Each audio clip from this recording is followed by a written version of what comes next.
Dr. Seuss, beloved children's book author, inventor of talking cats, meow, wearing hats.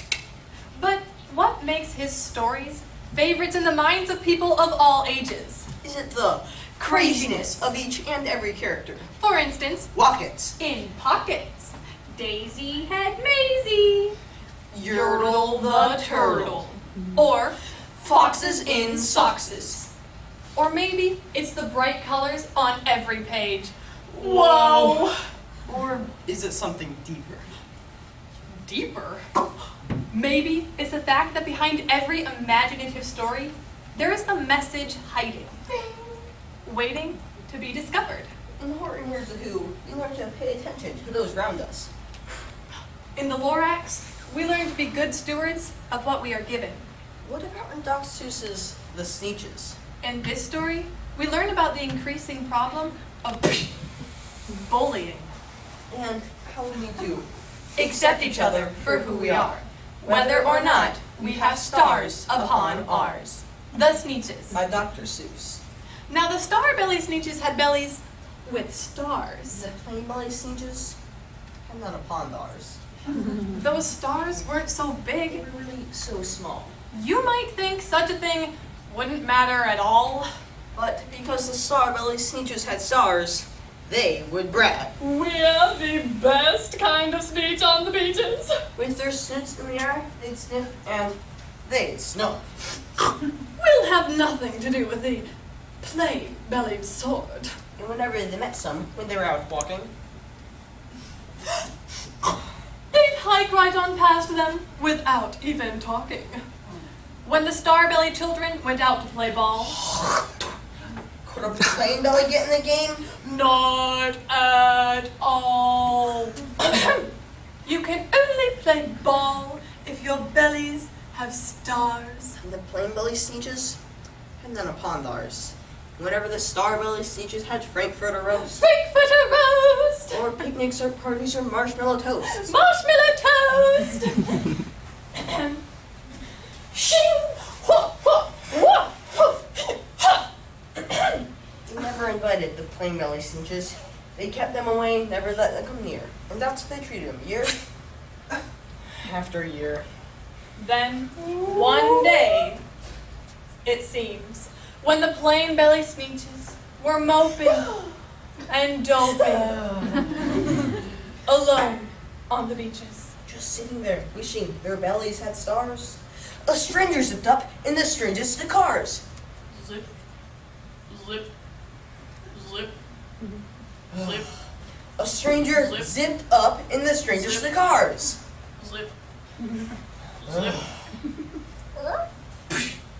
My friends, my friends, my friends.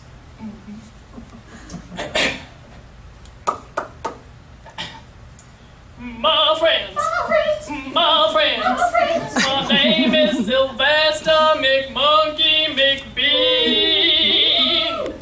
I've heard of your troubles, yeah. I've heard you're unhappy, I'm the fix-it-up chappy. I've come here to help you, I have what you need.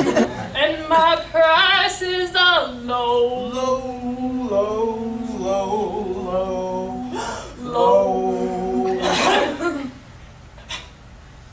And I work at great speed.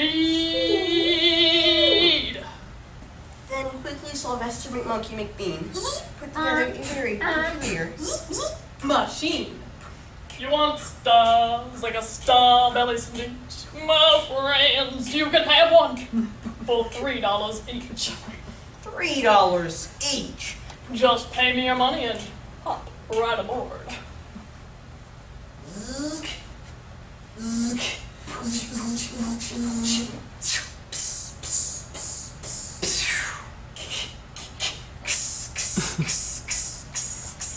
and they clonked in a bonk, in a dirt, in a birth, and it bopped them about, but the thing really worked. It really, really worked. It really, really worked. When they popped out, They had stars! they actually did. They had stars upon theirs. Then they yelled at the ones who had stars at the start. We're exactly like you. You can't tell us apart.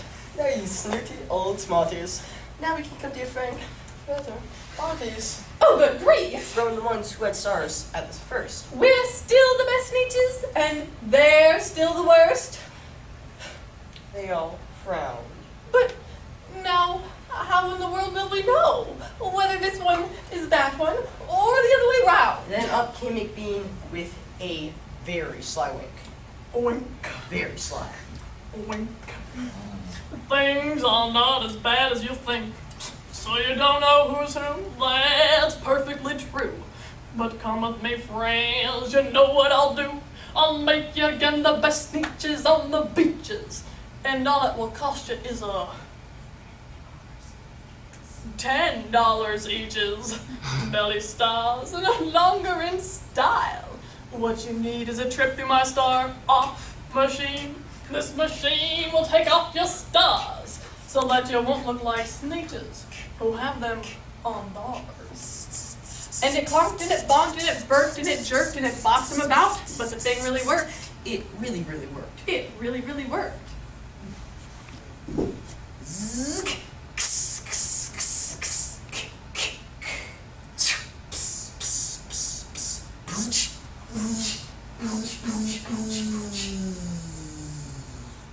And that handing machine working very precisely, removing stars from their tummies. Quite nicely. Then they paraded about, they opened their beaks, and they let out a shout. We know who's who. Now there isn't a doubt. The best kind of Sneetches. All the Sneetches without. Then those stars got frightfully mad. To be wearing a star is not frightfully bad. Then, of course, from then on, as you probably guessed, things really got into a horrible mess. All the rest of that day, On those wild, screaming beaches, ah! the fixed-up chappie kept fixing up Sneetches. On again, off again, in again, out again. On again, off again, in again, out again. Through the machine, they raced round and about They again. kept changing their stars every minute or two. They kept paying They money, kept running through. Until neither the plane nor the star bellies knew whether this one was that one, or that one was this one. or which one was what one. Who knows who? Then, when every last cent of their money was spent, the fixed-up chappie, he picked up and went. He laughed as he drove in his car up the beach. Zip. Zip. Zip. They never will learn.